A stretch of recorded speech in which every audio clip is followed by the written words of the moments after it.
Hi, I'm Dr. Bart Klicka, Chief Research and Strategy Officer here at Prevent Child Abuse America, and I'm here for another monthly installment of a research review. This month I'm talking about the topic of predictive analytics. I'm not here to take a side on the topic, but instead trying to present a balanced perspective of both the strengths and limitations of the application of predictive analytics. Predictive analytics refers to the use of data mining, modeling, and analytic techniques to discover patterns in data and to make predictions about future events. Child welfare settings have been using predictive analytics across the country to aid in the screening assessment process by identifying those individuals who are at high risk for maltreatment, but these methods have been placed under tight scrutiny for a number of reasons. First has to do with transparency. Predictive modeling techniques utilize highly sophisticated algorithms to make predictions. In many cases, it's private companies who have developed these algorithms, and due to intellectual property laws, the details of these algorithms are kept private. There's currently a big push in the field to develop an open and transparent algorithms so we can better understand how risk is being estimated. The second issue, there's big concern that administrative sources of data, the data used in predictive modeling, may reflect racial bias, and therefore, if we are using biased data to make risk predictions, we may unnecessarily target racial and ethnic minorities. And the final issue has to do with misclassification.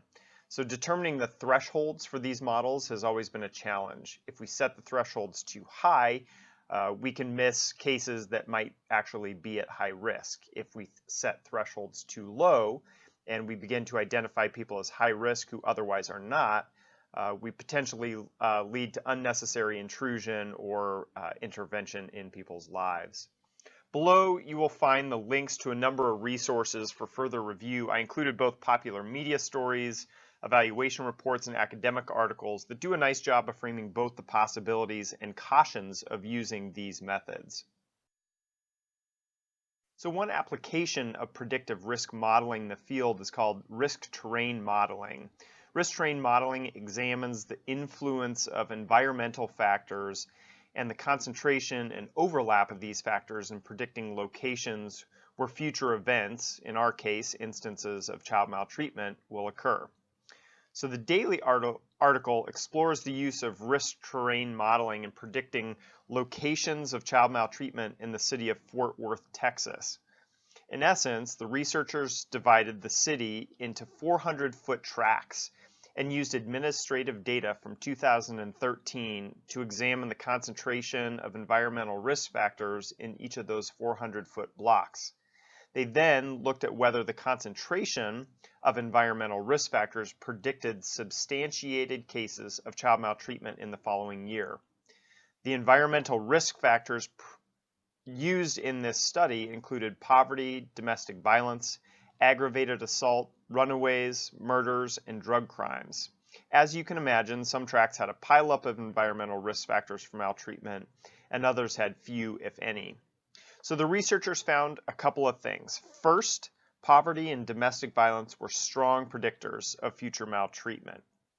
Second, by looking at the concentration and overlap of environmental risk in those 400-foot tracts across the city, researchers were able to predict 52%, or over half, of future cases of maltreatment from only 10% of the highest risk tracts in the city.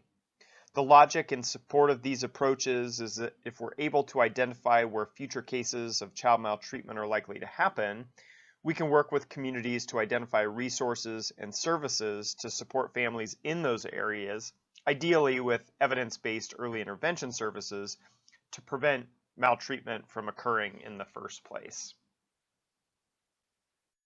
I hope you found this research review helpful and that you've been able to use some of the links below to answer some of your potential questions that you had.